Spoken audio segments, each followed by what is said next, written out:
Hello, everybody, and good afternoon, my colleagues and friends.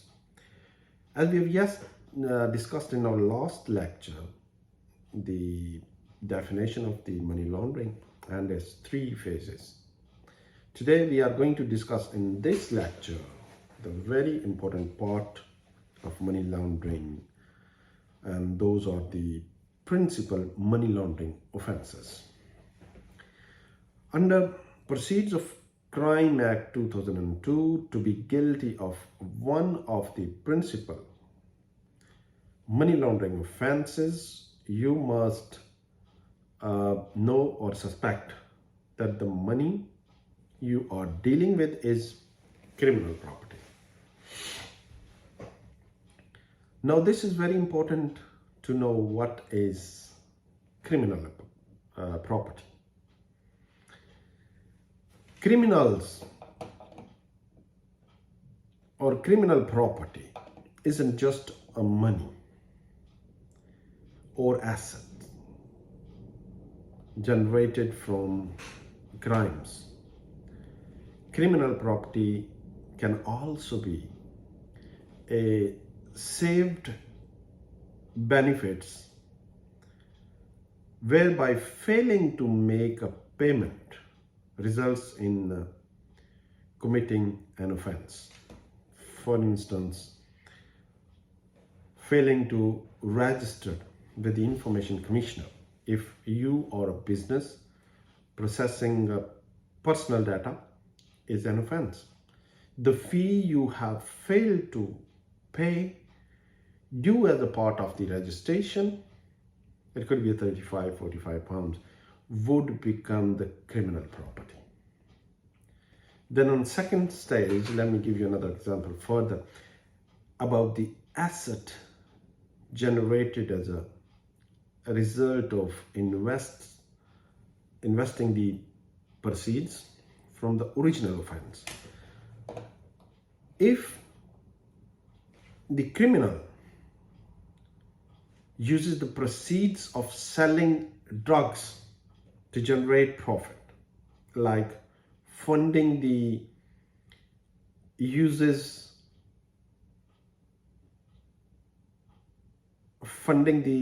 setting up a car wash, the monies made by the car wash could also be criminal property.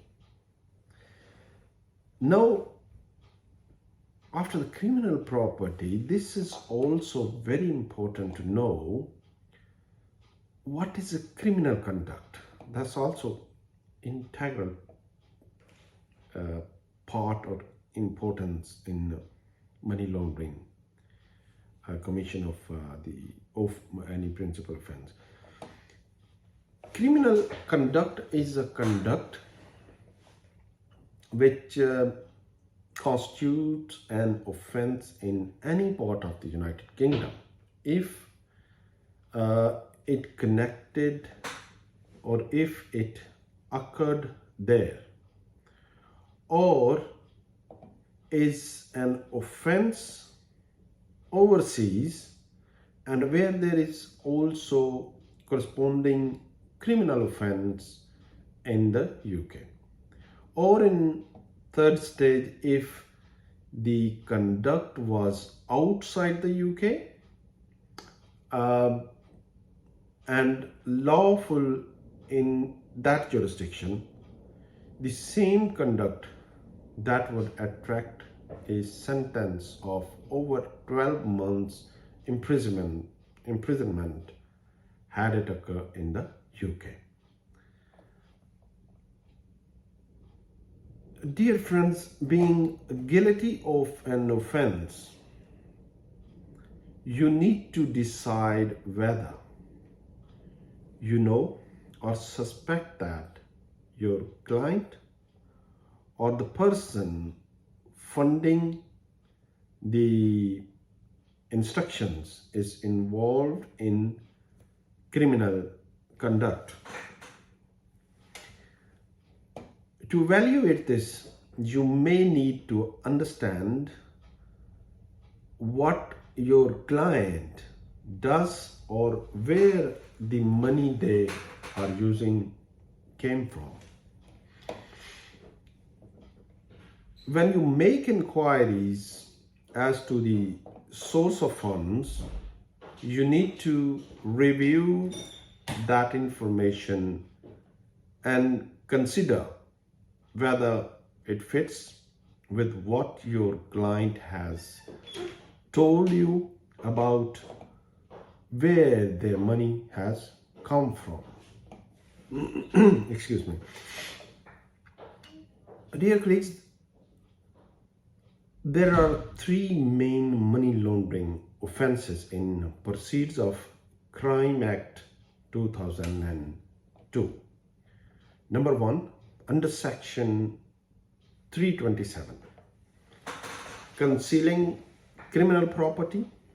Number two, section 328 is dealing with assisting money laundering.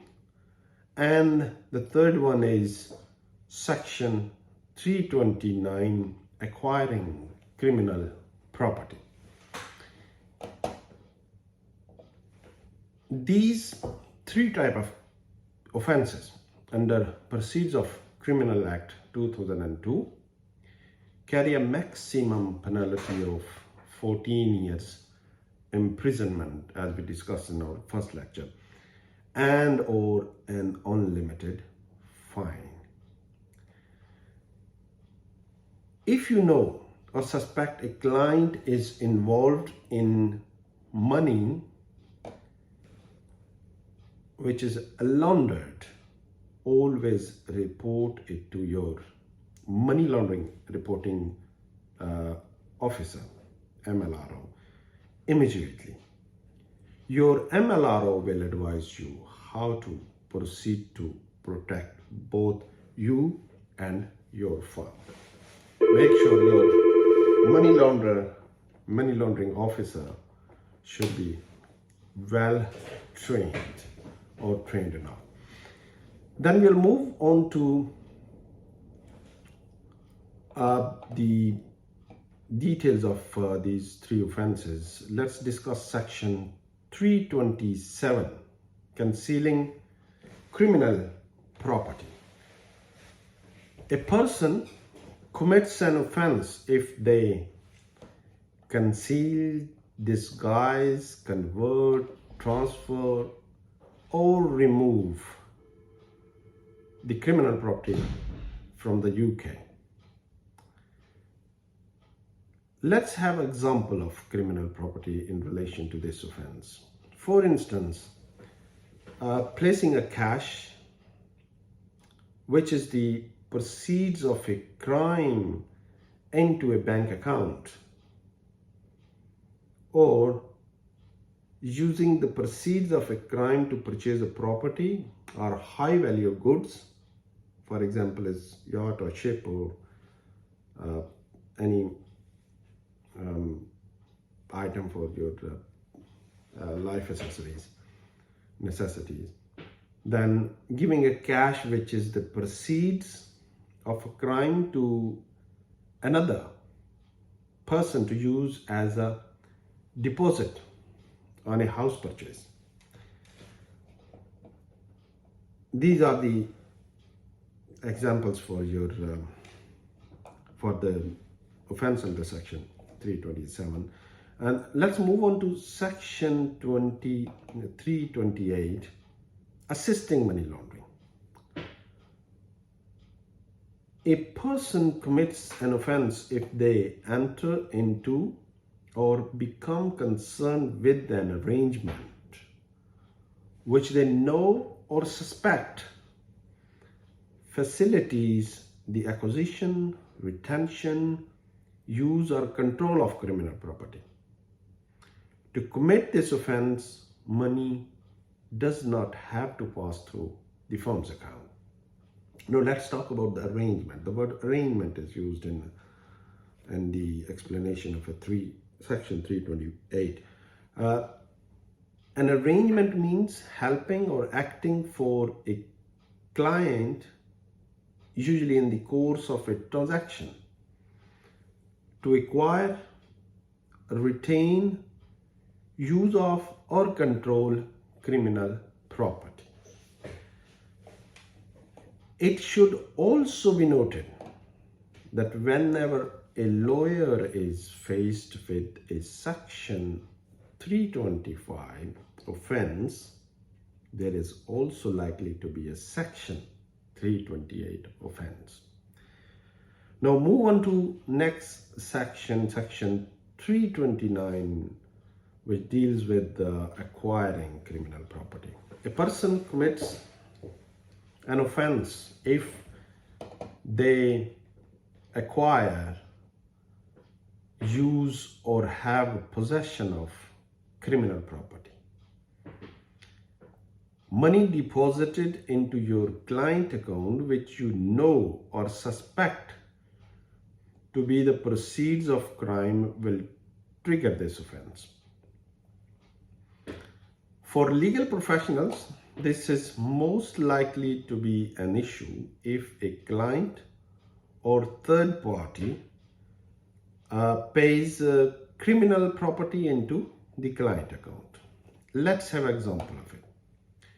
A common example would be that you are asked to create a trust as a part of inheritance tax planning.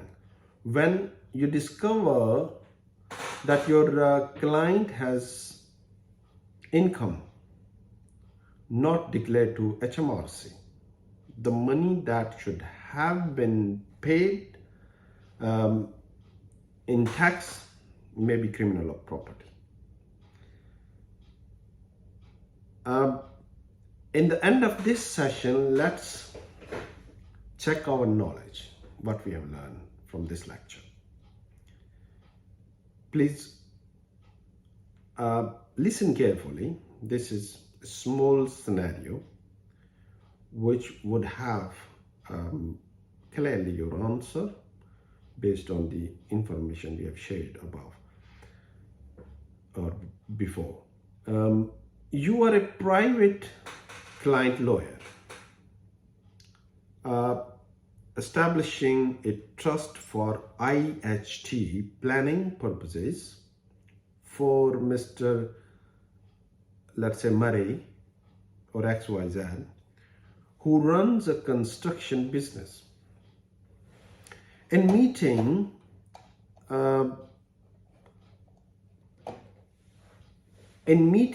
he has mentioned doing jobs for cash and given you a reason to suspect that he does not disclose the business's full earning to HMRC. You suspect, therefore, that he is intending to invest or move money into the trust. That is the proceeds of crime. If you continue to act for him, which of the principal money laundering offenses could you commit? I'm giving you three options. Section 327, concealing, transferring, and converting the proceeds of crime. Number 2, Section 328, assisting money laundering. Or Section 329, having possession of criminal property. So choose one answer. Text me to my mobile number, which is also WhatsApp number, or email me. My mobile number is 078 588 4882. Or you can email me at my email address safi@solicitorsinn.co.uk. This is end of today's lecture. Let's see you in next lecture. That would be a third part, and we will discuss in that lecture connected offenses. Probably those are failure to disclose. So we will meet up very soon. Please watch carefully, listen carefully, and comply these requirements. All the discussion in this lecture in accordance with the recent Solicitors Regulation Authority and the Law Society's requirements. Hopefully, this will benefit to you and to your firm. Thank you very much. Take care. See you soon. Bye-bye.